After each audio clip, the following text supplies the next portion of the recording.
실패와 회복, 그리고 역전승, 그런 제목입니다.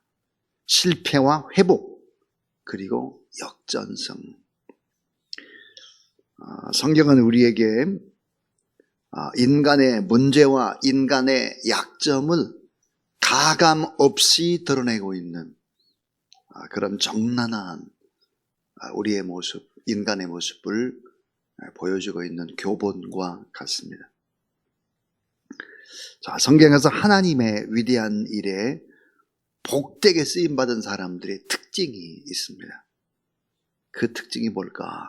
그것은 약점을 지닌 인간이 도저히 할 수 없는 인간의 능력, 그 이상의 것을 했던 위대한 사람들, 이런 사람들의 특징은 바로 이것입니다.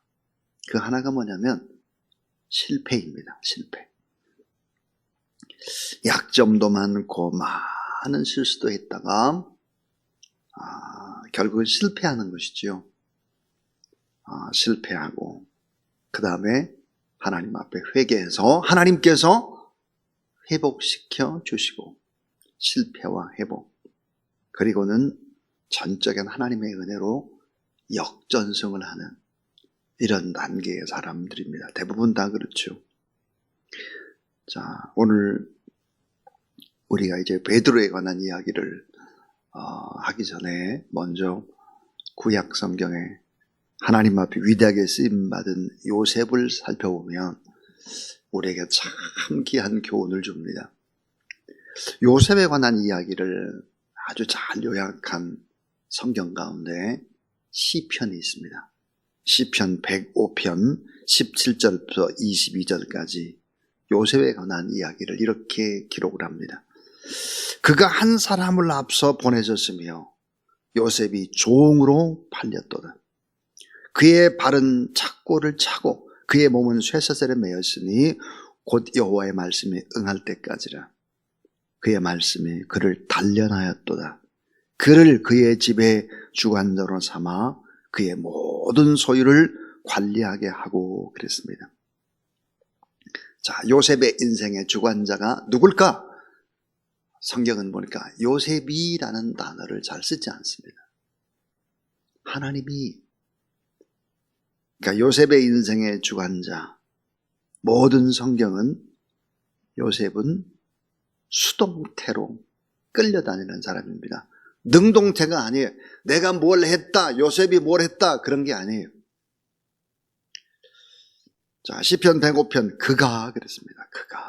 그가 누구예요? 하나님이에요. 그가 한 사람을 앞서 보냈어요. 요셉을 앞서 보냈죠. 또 그의 발은 착고를 차고 그의 몸은 쇠사슬에 매였으니 곧 여호와의 말씀이 응할 때까지라. 그 말씀이 그를 단련하였도다. 하나님이 먼저 보내셨고 하나님이 주어예요. 말씀이 주어입니다.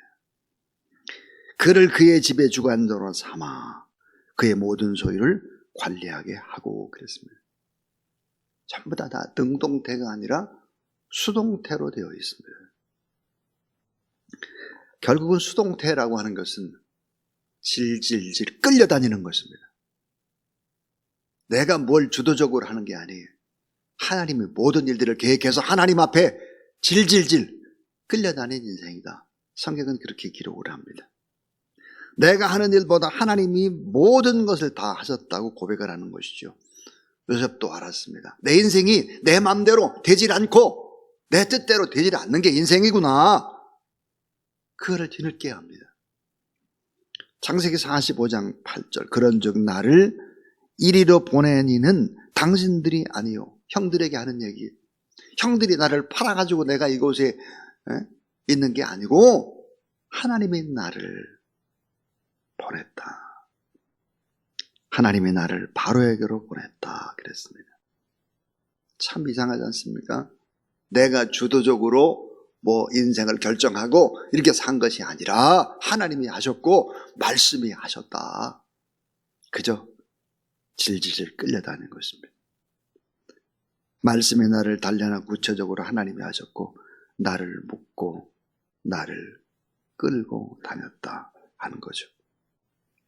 그러니까 내 인생은 도망갈 수 없는 인생이구나.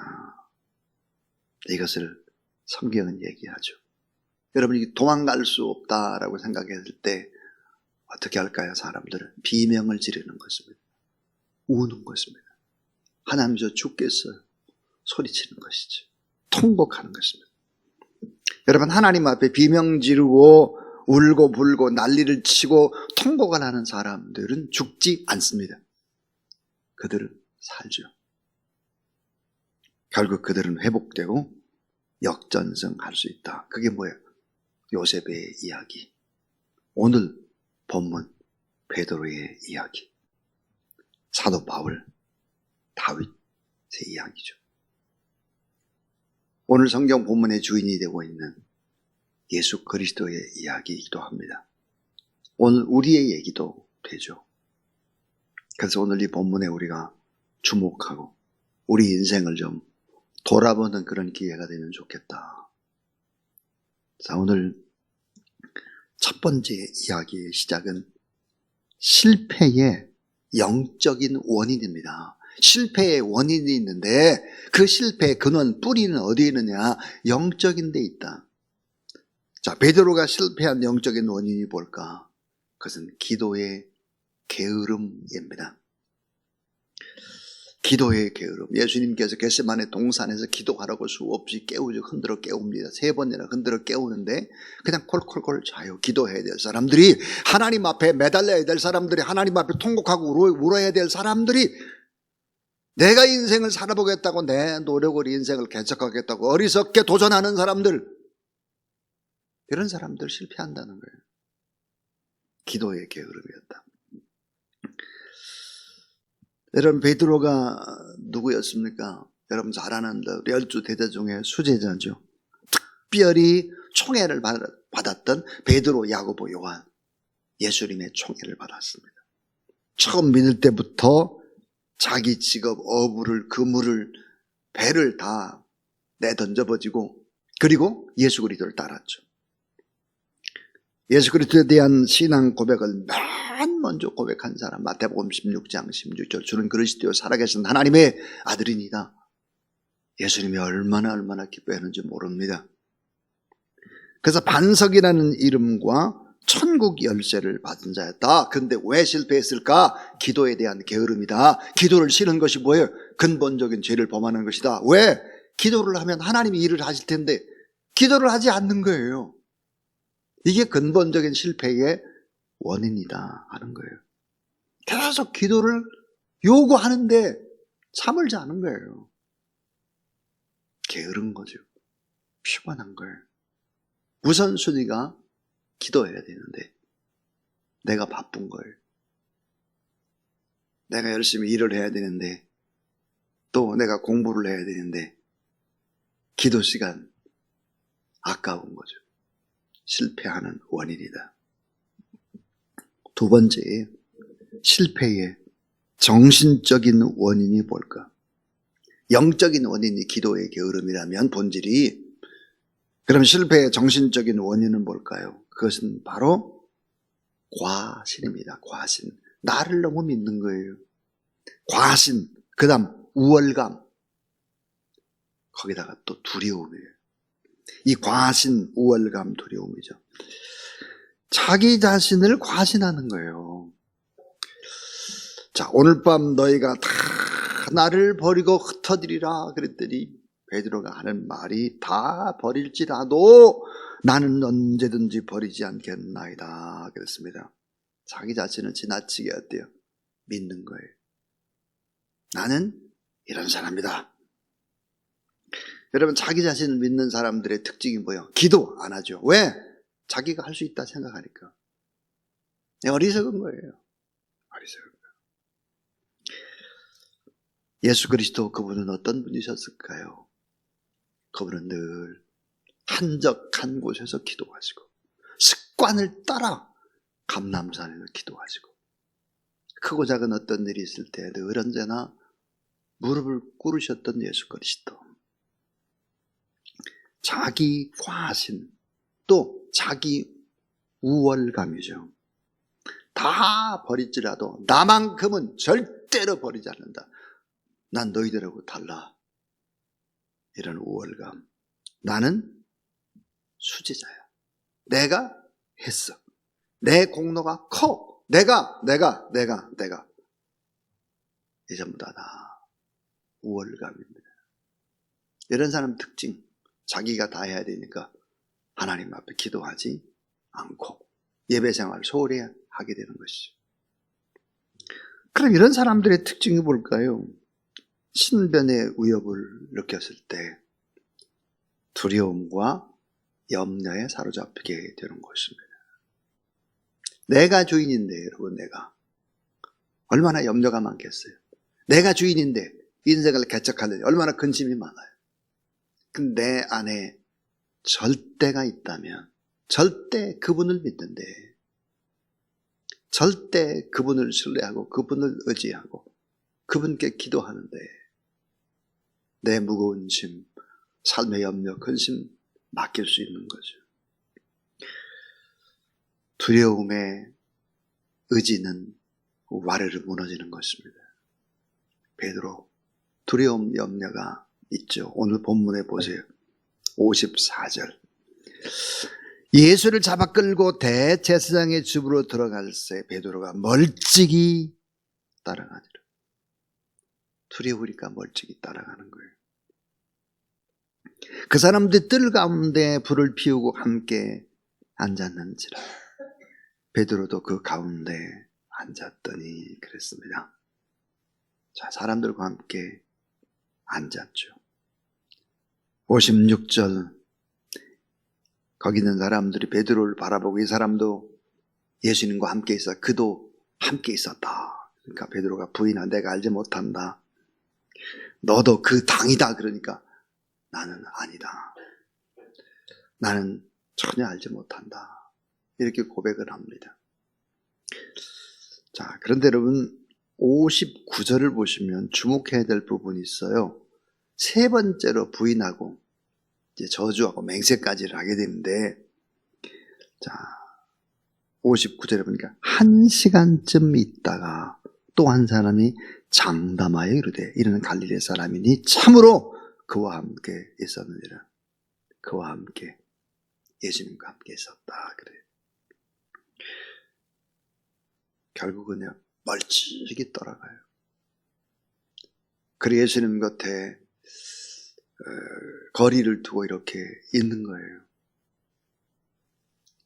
결국은 두려움에 무너지고 있는 의지, 베드로의 모습을 보게 되는 것이죠. 실패의 정신적인 원인이 뭘까? 나를 너무 믿는 거죠. 내가 자신 있다는 우월감, 거기다가 어떤 어려움이 올 때는 두려움, 염려, 근심, 걱정 이런 것들이죠. 자, 지금까지는 실패에 관한 이야기였다면 세 번째는 회복의 시작입니다. 여러분, 어떻게 베드로가 자기 자신 잘못했다라고 하는 것을 깨닫고 그리고 회복이 시작될까 하는 것입니다. 그것은 바로 사랑입니다. 예수 그리스도의 사랑, 그리고 예수 그리스도의 말씀입니다. 이 복음서를 종합을 해보면은 세 번 예수 그리스도를 모른다고 부인했다. 그런데 이거 좀 자세히 보면 그렇지 않아요. 처음에는 모른다고 합니다. 그 다음에 두 번째는 부인을 해요. 아예 부인을 해버려요. 세 번째는 뭐예요? 아예 저주, 예수님을 저주해요. 그리고 맹세까지 합니다. 저주, 맹세. 단계가 높아져요, 이게. 근데 여러분 61절을 보면 전 참 61절을 묵상하다가 참 은혜를 받았어요. 주께서 돌이켜 그랬어요. 나 예수님 몰라. 아니야, 나 예수님 진짜.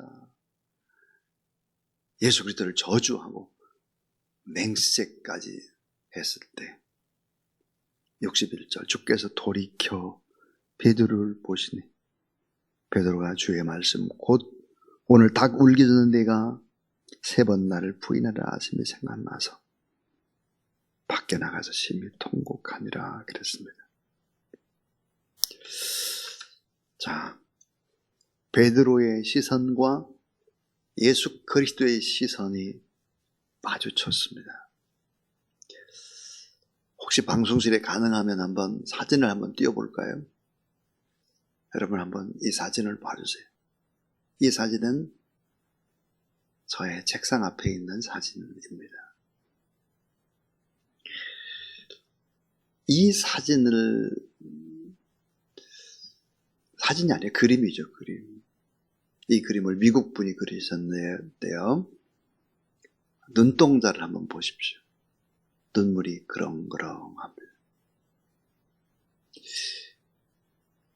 예수 그리스도를, 사순절 기간에 예수 그리스도를 생각하다 이 그림을 그리셨다고 그래요. 네, 그런 설명을 덧붙이고 있습니다. 내가 너를 안다.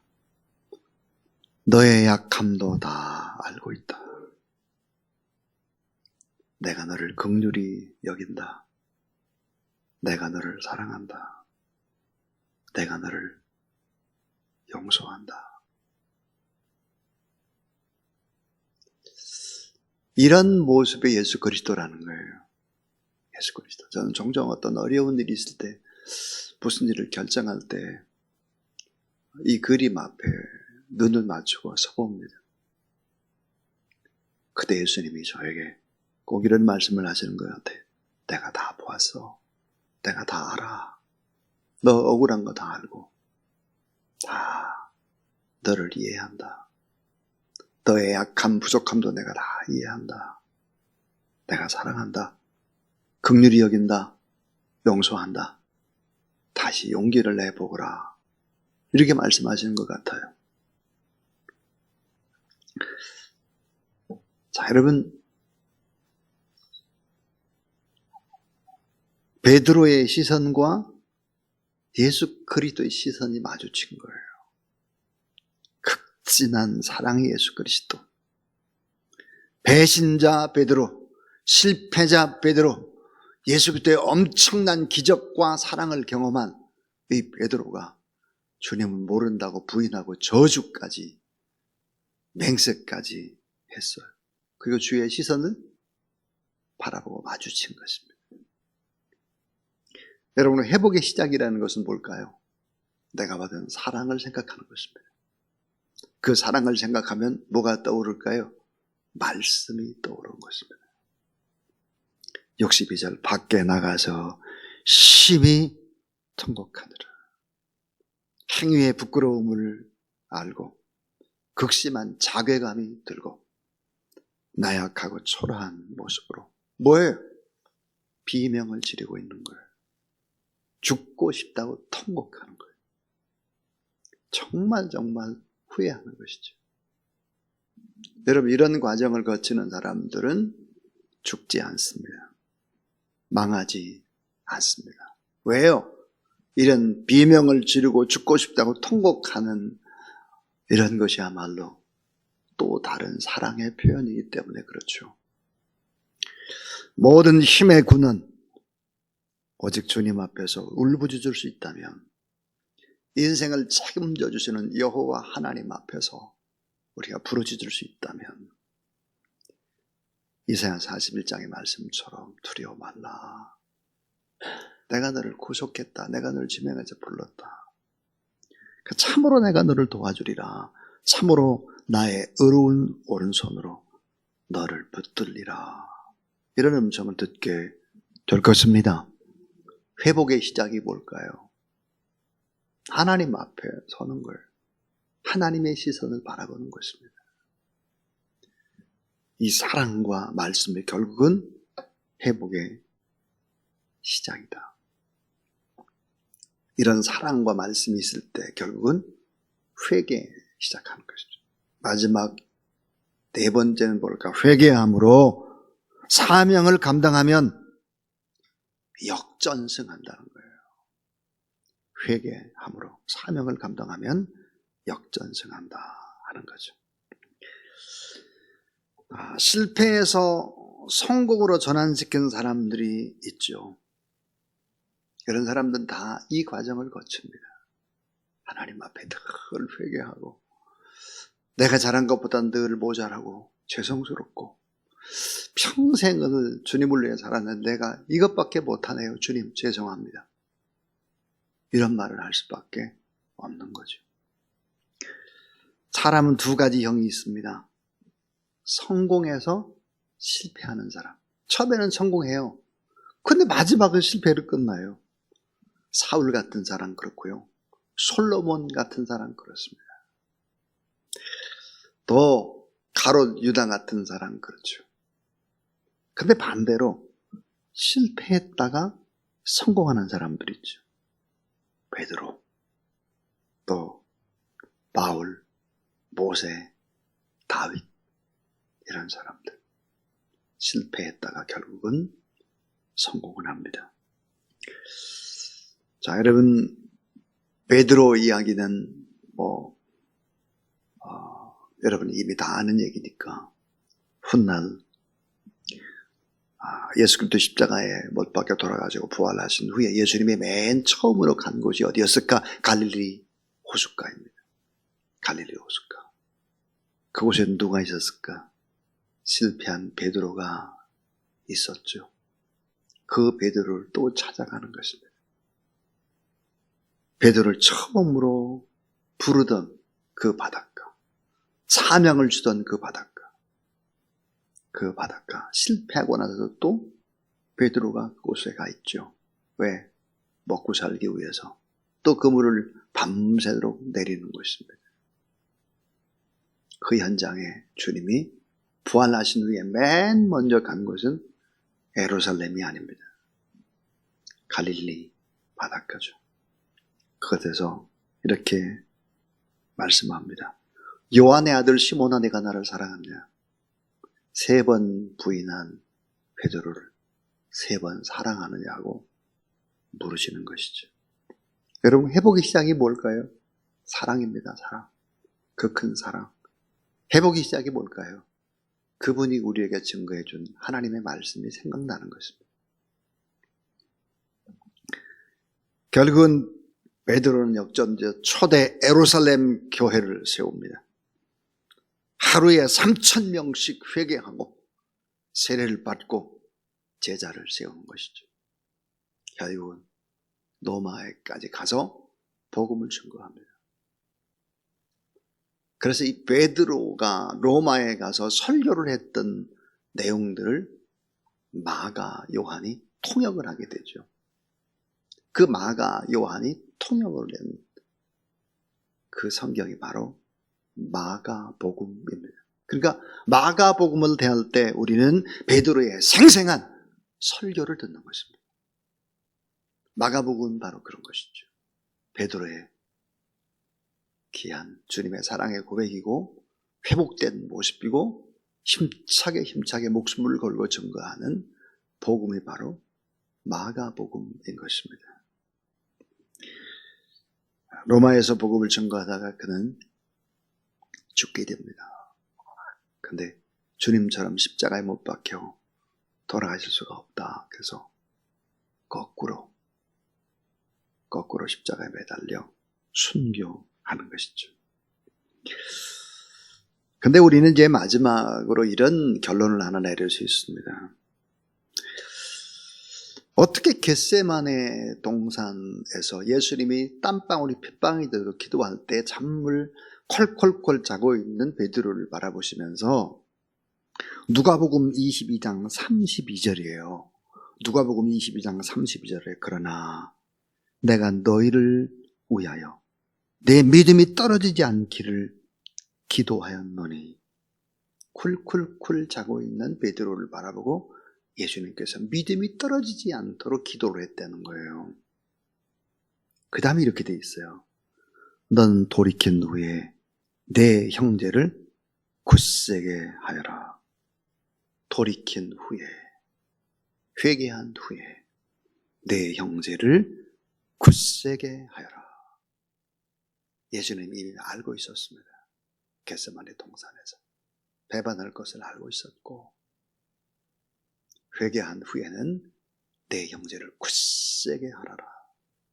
복음을 전하고 사람들을 키워내고 그런 일을 하게 될 것이다 하는 것이죠. 결국은 베드로가 하나님 앞에 돌아와서 위대한 사역을 할 수 있었던 것은 예수 그리스도의 겟세마네 동산의 기도요, 또 하나님 보좌 우편에서 기도하신 예수 그리스도의 기도 때문이었다, 이렇게 얘기할 수 있습니다. 자, 실패의 영적인 원인, 기도의 게으름, 그럼 회복하고 역전승의 동력 역시 기도다 하는 것입니다. 하나님 앞에서 오늘도 사순절 기간에 기도로 승리하는 저와 여러분 우리 모두 다 될 수 있기를 주님의 이름으로 축원합니다. 457장입니다. 457장 찬양 드립니다.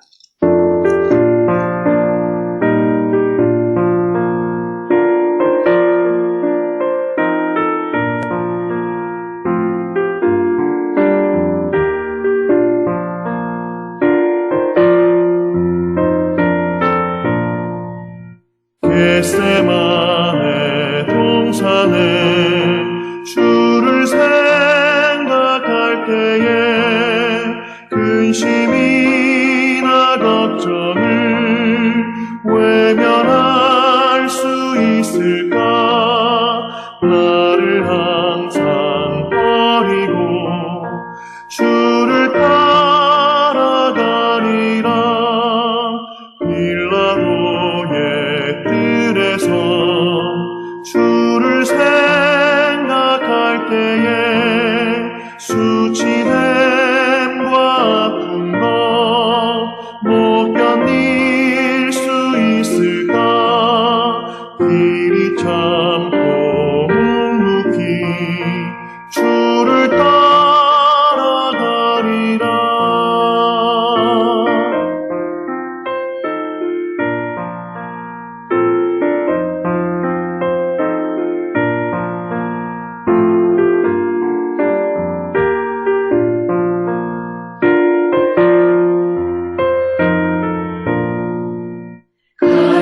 갈보리산 올라가 주를 생각할 때에 나의 받는 괴로움을 비교할 수 없으니 십자가를 지고서 주를 따라가리라.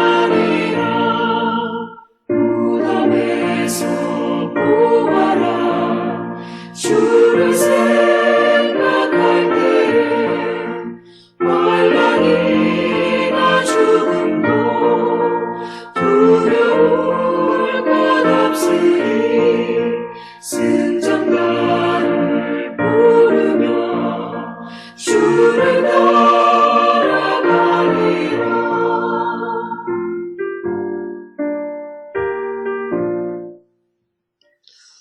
이제는